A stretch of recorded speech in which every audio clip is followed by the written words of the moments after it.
आधी अपघात वाटला, मग आत्महत्याचा संशय आला आणि शेवटी पोलीस तपासात थंड डोक्याने केलेला खून उघडकीस आला. बंगळुरूमध्ये राहणाऱ्या 34 वर्षीय सॉफ्टवेअर इंजिनियर तरुणी शर्मिला हिची निर्घृण हत्या झाली आणि या प्रकरणात पोलिसांनी 18 वर्षीय शेजारी कृष्णय्या याला अटक केली आहे.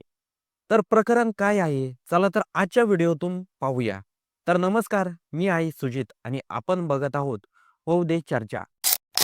3 जानेवारी रोजी बेंगळुरूच्या पूर्व भागातील राममूर्ती नगर लेटआउट येथील एक फ्लॅटमध्ये आग लागल्याची माहिती मिळाली. हा फ्लॅट शर्मिलाचा होता. ती या घरात एकटीच भाड्याने राहत होती.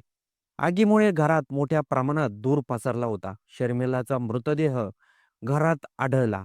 त्यामुळे सुरुवातीला असा अंदाज बांधण्यात आला की आग लागल्यानंतर घरात धुरात गुदमरून तिचा मृत्यू झाला असावा. पण इथूनच या प्रकरणाला वेगळं वळण मिळालं. पोलिसांनी जेव्हा सखोल तपास सुरू केला, पोस्टमॉर्टम रिपोर्ट आला आणि फॉरेन्सिक तपास करण्यात आला, तेव्हा धक्कादायक सत्य समोर आलं. शर्मिलाचा मृत्यू हा अपघात नव्हता, आत्महत्या नव्हती, तर थेट खून होता. आता समजून घेऊया हा खून कोणी आणि कसा केला. पोलीस तपासात समोर आला आहे की कृष्णा या नावाचा 18 वर्षीय तरुण जो शर्मिलाच्या फ्लॅटच्या शेजारच्या घरात राहत होता, तोच या गुन्ह्यामागचा मुख्य आरोपी आहे. कृष्णय्या हा केरळमधील रहिवासी असून तो बंगळुरूमध्ये पी-यू-सी म्हणजेच 12वीचं शिक्षण घेत होता. पोलिसांच्या म्हणण्यानुसार कृष्णय्याचं शर्मिलावर एकतर्फी प्रेम होतं. तो तिला आवडायचा, पण शर्मिलाने कधीही त्याला तसं प्रतिसाद दिला नव्हता. ती फक्त शेजारी म्हणून कधी-मधी बोलायची, पण कृष्णय्याने याचा चुकीचा अर्थ लावला. त्या रात्री नेमकं काय घडलं? पोलिसांच्या माहितीनुसार त्या रात्री कृष्णय्या खिडकीतून शर्मिलाच्या फ्लॅटमध्ये प्रवेश करतो. फ्लॅटमध्ये शिरल्यानंतर त्याने शर्मिलाशी गैरवर्तन करण्याचा प्रयत्न केला. तो तिला मागून मिठी मारू लागला. शर्मिलाने जोरदार प्रतिकार केला. तो स्वतःला सोडवण्याचा प्रयत्न करत होता. याच वेळी आरोपीने तिच्या मानेवर जोरात प्रहार केला. ज्यावेळी शर्मिला बेशुद्ध झाली, यानंतर आरोपीने तिचा गळा दाबून खून केला. इतक्यावरच तो थांबला नाही. गुन्हा लपवण्यासाठी काय केलं? खुनानंतर हा गुन्हा उघड होऊ नये म्हणून कृष्णा याने थंड डोक्याने पुढचा डाव आखला. त्याने बेडरूममध्ये आग लावली, जेणेकरून हा प्रकार अपघात वाटावा आणि पुरावे नष्ट होतील. आग हळूहळू संपूर्ण घरात पसरली.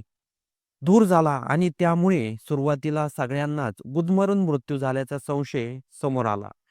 पण आरोपीचा हा डाव पोलिसांच्या तपासापुढे टिकला नाही. पोस्टमॉर्टममध्ये गळा दाबल्याच्या खुणा आढळल्या. फॉरेन्सिक तपासात आरोपीचे फिंगरप्रिंट्स आणि इतर पुरावे सापडले. शेजारच्यांनीही महत्वाची माहिती दिली. ते म्हणाले की कृष्णा या अनेकदा शर्मिलाच्या घराकडे संशयास्पद नजरेने पाहायचा, मात्र शर्मिलाने याबाबत कधी तक्रार केली नव्हती.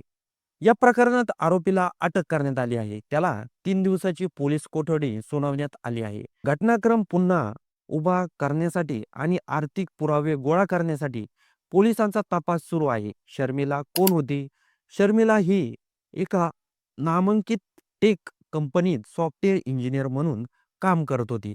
ती स्वतंत्र, मेहनती आणि स्वाभिमानी महिला होती. तिचं कुटुंब केरळमध्ये राहत. मुलीच्या मृत्यूची बातमी कळताच कुटुंबावर दुःखाचा डोंगर कोसळला. या घटनेने महिलांच्या सुरक्षतेचा प्रश्न पुन्हा एकदा ऐरणीवर आला आहे. विशेषतः एकट्या राहणाऱ्या महिलांच्या सुरक्षतेबाबत गंभीर प्रश्न विचारण्यात येत आहे. एकतर्फी प्रेम, विकृत मानसिकता आणि नकार पचवता न येणे यातून अशा भीषण गुन्ह्याचा जन्म होतो. पोलिसांनी नागरिकांना आवाहन केलं आहे की कोणतीही संशयास्पद हालचाल दिसल्यास ताबडतोब पोलिसांना कळवावं. या प्रकरणात आरोपीला कठोरात कठोर शिक्षा व्हावी अशी मागणी नागरिकांकडून केली जात आहे. या प्रकरणाचा पुढील तपास सुरू आहे. त्याचबरोबर या प्रकरणाबद्दल आपलं काही मत असेल तर ते होऊ द्या चर्चा चॅनलच्या कमेंट बॉक्समध्ये नोंदवायला विसरू नका आणि व्हिडिओ आवडला असेल तर सर्वात आधी चॅनलला सबस्क्राईब नक्की करून जा.